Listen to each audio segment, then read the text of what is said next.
Successor agency is next. Ready? Okay. Thank you. And we'll commence with the special meeting of the Glendale Successor Agency for August the 2nd. Roll call, please. Agency members: Friedman. Here. Garpetian. Najarian. Here. Sinanian. Here. Chair Devine. Chair Devine here? Yes. Thank you. She is here. Thank you. Next item. The agenda for the August 2nd, 2016 special public meeting of Successor Agency was posted on Friday, July 29, 2016 on the bulletin board outside City Hall. Next item is minutes approval for the Successor Agency meeting of May 3rd, 2016. Okay, do I have a motion for approval of the minutes? So moved. Second? Second. And without any changes, they will be accepted. Next item, please.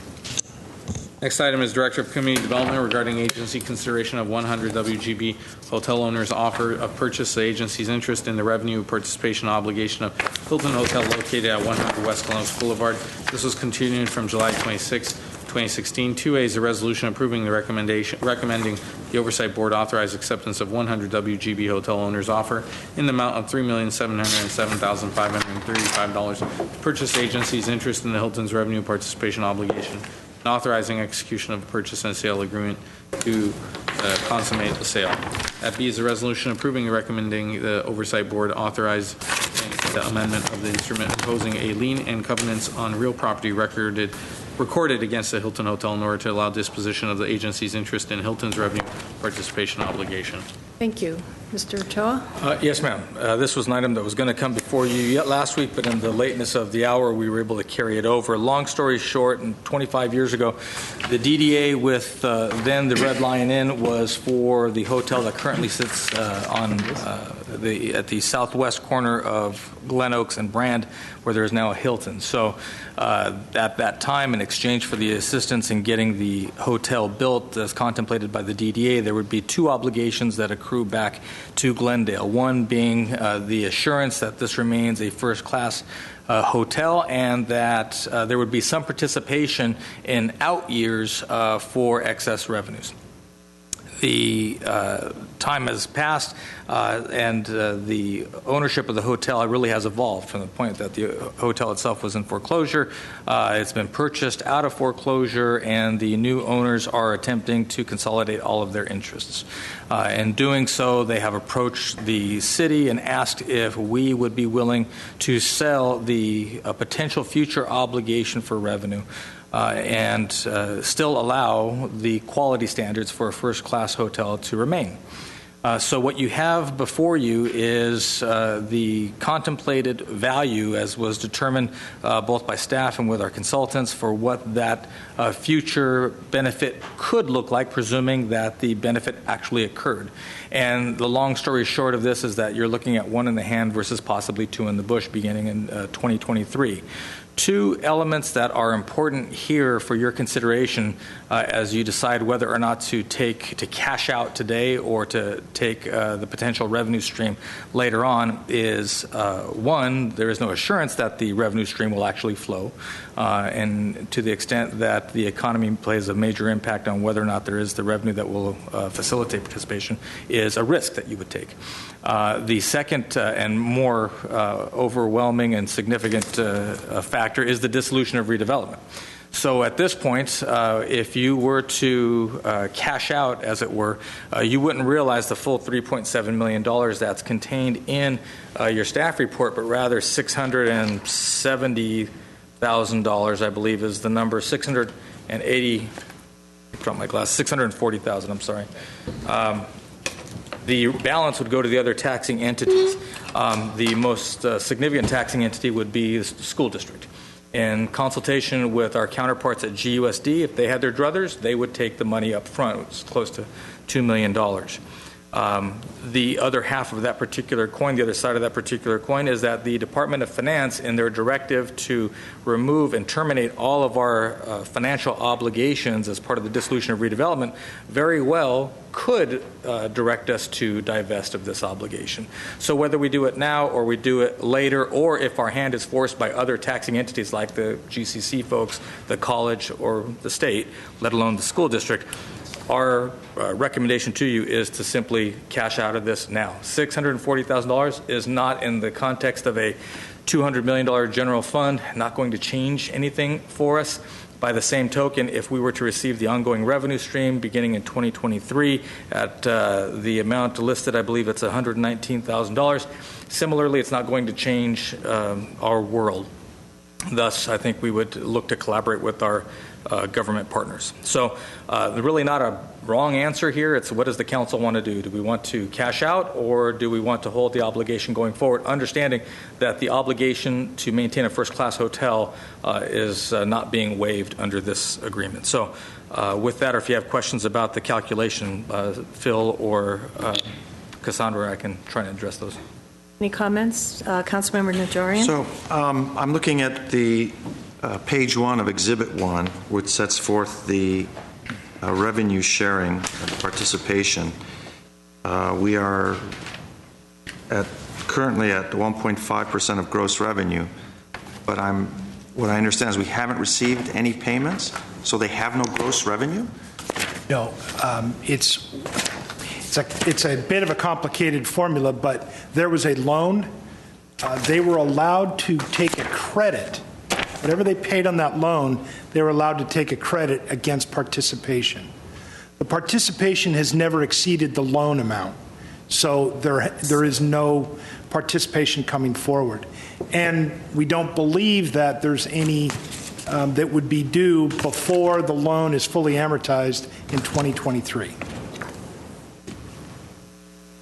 Do we in any way audit their financials to confirm that the numbers they're giving Every us? year they send us a report, and periodically we have audited that. As we do with all of our hotels. So we're just not taking it on their word? Correct. Okay. Any other comments? Thank you. Yeah. Mr. Garpetti? So this 1.5%, is that $119,000, the gross revenue? Where did that 1.5% come Well- from? If you haven't received anything, when would we get the $119,000 in 2023? We believe, and the $119,000, we had to come up with a way to demonstrate it for you. So what we did is we took years 23 through 35, and we gave you an average. That $119,000 is actually an average of those years. So if you would look on page,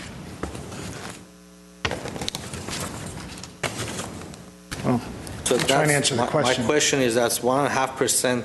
That 119,000 is our estimate of that 1.5% gross income. our share of that 1.5% of gross income.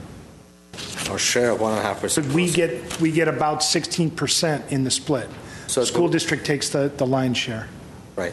So the way it worked out. So when did we build the hotel? When was it built? The loan originated in 1998. It's when it became effective.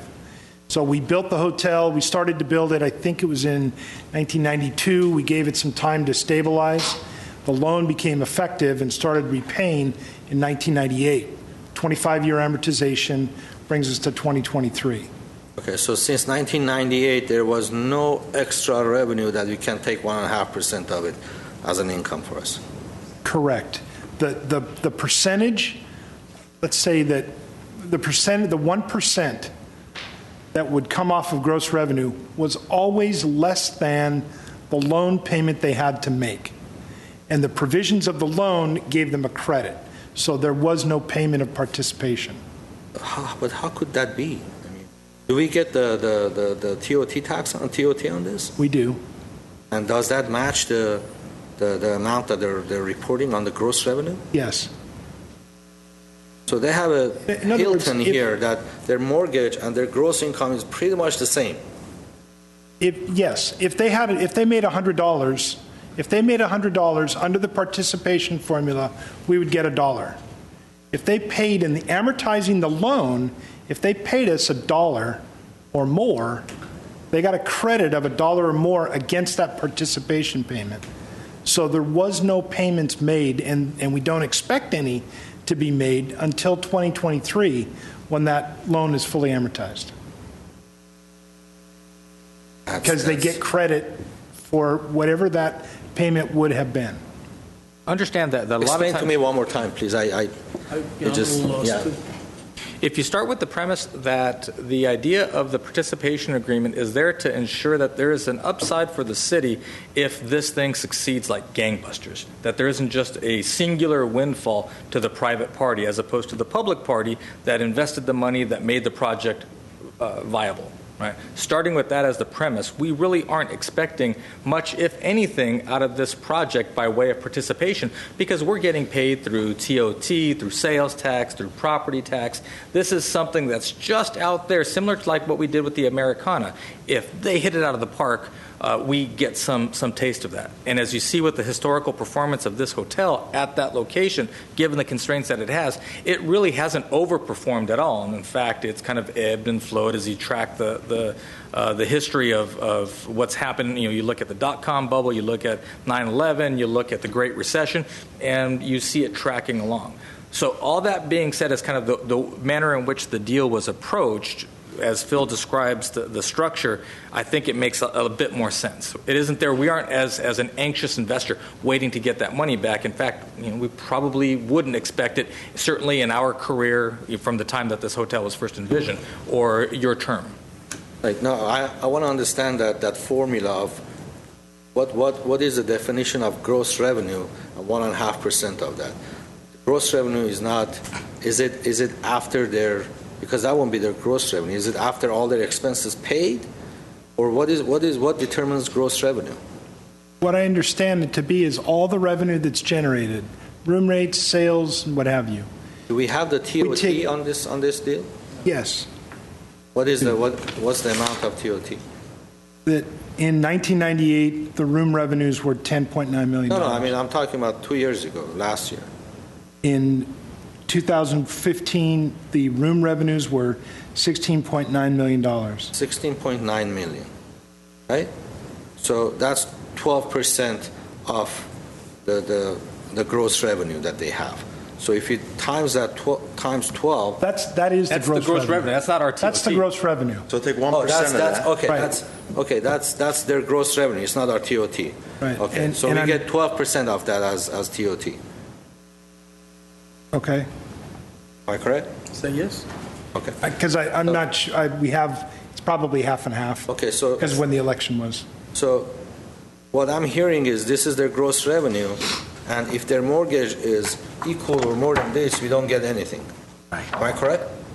There's no participation to be had, understanding that the gross revenue is truly gross. It's the rental of the facility, it's the restaurant, as opposed to just the rooms, right? So we're using, just for ballpark numbers, you know, we can go back through the TOT and understand what the TOT is, but that 16.9 is gross revenue for the operation, not necessarily room nights. So in what scenario can we get 1.5% of that? Beginning in, I forgot what year it is. We don't expect there to be any participation until 2023. As we project revenues going forward from the hotel, and we compare them against their amortization schedule, what their mortgage is, their mortgage will always be more than that 1 or 1.5% until 2023. Okay, At so which point the mortgage is more than 1.5%. Correct. Not more than their gross revenue. That's what Correct. What I was getting from your statement, that that's their correct. mortgage is equal to their gross revenue. That's why therefore we don't get it. So their mortgage is equal to that 1.5% of that 16.9 million. Correct. So their mortgage is about $22 million a year. I mean, $2.2 million a year. Well, it's the payment, it's our mortgage. It's the payment they're paying us on the $6 million. Right. We're at amortized. It's paid off now, but Right. we're at amortized over those Correct. 30 years. Correct. So and they cannot refinance this and take cash out and take money and move that loan up. So their mortgage is always going to be more than 1.5%. The mortgage. I want to understand, how does this work? The mortgage is the loan that we gave them to buy the land. Okay. They owe us, it's $6 million at Okay. the percentage rate of, I forgot what it is, 6%. And there's a payment schedule on that. If their annual payment is more than the participation, they get a complete credit and there's nothing due under the participation formula. For the first 18 years, there has not been one, and given our projections, we don't believe there will be one due. In fact, we've had to push this out further and further because of economic events that Mr. Ochoa had described. So we don't expect there to be anything until at least 2023. So if we were to go through another recession or some other economic event, and one of those economic events is more hotel rooms being added to the marketplace. So we might even be pushing this out further, but this is our best guess, that in 2023 we would start to realize some level of participation. Okay, so we gave them a $6 million loan, right? Is it our participation? And their mortgage on that loan is more than 1.5% of the gross that we were supposed to get. But, okay. And how do we enforce that maintaining a first-class hotel? Because first-class hotels don't foreclose. I mean, that's something that I don't know why it was foreclosed and what happened to it, but first-class hotels, especially Hiltons, do not foreclose. Well, I mean, depending on who is operating it, what the brand is, what the reservation system might be, it leads to a number of different factors. I think Hilton taking it over is a good thing for Glendale, but you can see now, with all due respect to the folks that operate it, it is in need of a facelift. And it is. And so one of the things that we will do is ensure that happens by way of the monitoring that goes on through the Economic Development Asset Management Department, certainly. So we want them to upgrade the brand. And as Phil says, that could very well push out our participation further still. But I think what you see with the ownership group is they're trying to take out all ancillary types of interest in the ownership. That's basically what you see here. If you decide, no, you want to roll the dice a bit longer, by all means, that's fine. Understanding that the state could still come back and say, no, you need to get out of this business. Or the school district could come back and say, we'd like our $2 million now, or any of the other taxing entities. All that being said, the one in the hand versus the two in the bush would lead us to say, take the 640. We'll have, as part of your first quarter study session, bring that information back. What do you want to do with that money? Does it go to DIF? Does it go to operations somehow, some way, infrastructure, or does it go to the reserve? It's up to the council. Right. Okay. Mr. Ochoa, you just used the expression that I was going to say. This is kind of like bird in the hand is worth two in. So. And based on our experience with the state. Right. Do we take our chances? Any other discussion? No. Are we ready for a vote, please? Or approval? Motion. I personally think we should keep it and go with alternative 2. There is not much in there for us to sell this, and in the long run, it may pay off because they're going to have to start paying sometime, and getting $119,000 a year for 5-6 years, you make your money back, and other than that, getting $600,000 today, $640,000. I think it's a long-term investment for the city. I don't see the point of selling because that's me, and I think we need to be a little bit more vigilant on making this a first-class hotel, so they will do better. So hopefully we can see some of our investment back. So that was a motion? That's my motion. Alternative 2, just keep the loan the way it is, and 2023 is not that far away. So, but getting $640,000 today, you can spend that in 2 days and I'll move forward with it. So that's my I want to hear motion. my colleagues on this. Is there any other discussion? Well, so, Mr. City Manager, you don't have strong feelings either way on this, or you do? I mean, to the extent that 120 or 100 and whatever it was, $1,000 a year, to the extent 640 doesn't change our world, $100,000 in the future isn't going to change it either. And if the state's likely to come back and smack you, if your taxing entity partners are perhaps going to look at this and say, let me have mine, it seems to me, let's just get this distraction out of the way. That's all. I don't think there's a right or wrong answer to it. It's just we're wrapping up and winding down the redevelopment agency. I think the state of, the DOF would like to probably come back and smack us and say, you beat us in court, go wrap up this obligation. And what would And for what it's worth, I will tell you that the school district has told us directly their position is that they would like to get their money up front. Any other comments? Yeah, I mean, I don't have a strong opinion either way, but I tend to lean towards the city manager's position because having lived through the redevelopment wars and seeing the state take a substantial amount of money from the cities, I'd be nervous about what happens in the future. I also feel that this is an old, tired hotel. There's other hotels coming. Who knows what's going to happen to their revenue in the future? And we've got other taxing entities asking for a payout, so they've made their opinions clear, and they have a dog in this hunt as well. I think we should just take the money and run, and not face the uncertainties of the future with this hotel. If this was a brand new hotel opening and we had the same choice, I might have a different opinion. But for this particular hotel, I think we should just take this money, and we have plenty of good uses to put it. We could even. I'd feel better taking it and investing it, I think, than leaving it to the Hilton to invest it, quite honestly. That would be I'd make a substitute motion. I don't know if you can take that money and invest it, but it's... Yeah, I'm just saying hypothetically future, that would be a better, or roll it into another economic development program that we have that might pay more of a dividend to the taxpayers and to the city than to leave the money parked at that particular site right now. Can I ask, could we put this towards affordable housing by any chance, if we would get this money now? It'll be general fund money, so you can do whatever you want with it. So, Do you have any comments? one other question. If in the future the OF comes back and says, you have to sell this property and pay us off, do we lose that $640,000 or we still get that? Remains to be seen. We've seen that the state has changed the rules, literally.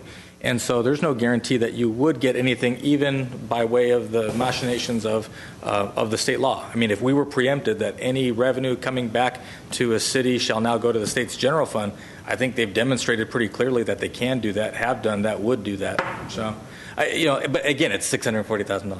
No, I know, but if we sell this today, would the state have the right to come back and say, I want the whole thing?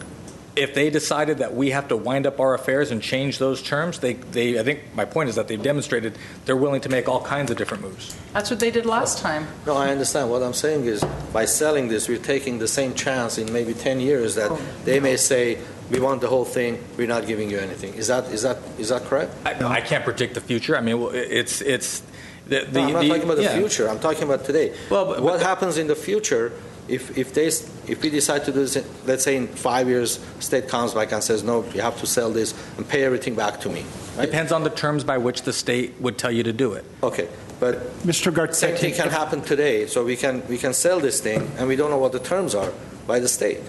We don't know what the state's terms are on this. Except and unless that the state has directed us to wind down our redevelopment affairs, and it would take a pivot that is unprecedented on the part of the state and the DOF bureaucracy to go 90 degrees and say we're going to change the rules right now just for Glendale, as opposed to picking something up off down the way. That's all. just a clarification. When we entered into this agreement back in the early 90s, there was no payoff contemplated. It was going to be participation. The new owner has asked us to buy out that participation. And so if we sell it now, we have to go to the Oversight Board and get their approval. We have to go to the Department of Finance, get their approval to modify our agreement to include this buyout provision. You have a responsibility, and you are acting for all of the taxing agencies. So while you're preserving Glendale's interest at $640,000, you're really looking at $3.7 million. Right. And is it proper for us to do that? Is it a good idea for us to do that, which is the net present value of that revenue stream going forward? Right, dollars that you were looking at in the future, there is no way for us really to... That's exactly what I'm asking. So we go to Department of Finance to get approval. At that time, they will set the terms. Is that what it is? Is that how? No. I think the Department of Finance will look at what the Oversight Board does, predicated on what the successor agency does, and bless that and say, okay, you can go forward with it. If we have, for example, another taxing entity that says GSA did not want to approve this, we would like them to approve it, and the Oversight Board makes that determination, ultimately goes to the State Department of Finance. Department of Finance reserves for itself the ability to interpret the law as they go. So you're asking me what could happen at DOF. I don't know what could happen at DOF. I can tell you what they have done in the past, and it hasn't been entirely conducive to the City of Glendale as opposed to the other taxing entities' interests. So do it, don't do it, it really doesn't matter at the end of the day. It's a function of the council saying, how would you like this money? Because as Mr. Lansafame indicates, as I said at the beginning, this is participation that actually probably never really was expected to come, except for maybe some far-off, distant time, and even then maybe. And truly, depending on the market, depending on the structure, depending on lots of different things, you might not ever see that participation because it was never it was never ironclad. What you have here is a buyout, which is different from the original agreement. Do it, don't do it, it doesn't really matter. If the hotel doesn't offer the buyout, what happens? Then we just sit here and wait Just sitting there. until somebody else forces the issue, potentially, or not. Okay. And then if someone else forces the issue, it could be for far less money, and then the school district would be out. Could be for more money. I mean, you could, crazy ways. Can't predict. The state said all loans are invalid. So they could say all of these participation agreements are no longer valid. They could, and then you would say, oh, we passed up an opportunity. Or they could say, we don't care, it's not costing us anything, leave it in place. But at some point, they're going to say, Glendale, why do you still have a redevelopment program? And we're going to say, because we've got a participation agreement that goes on for infinity, or at least till that building goes away. Why? You were supposed to wind down.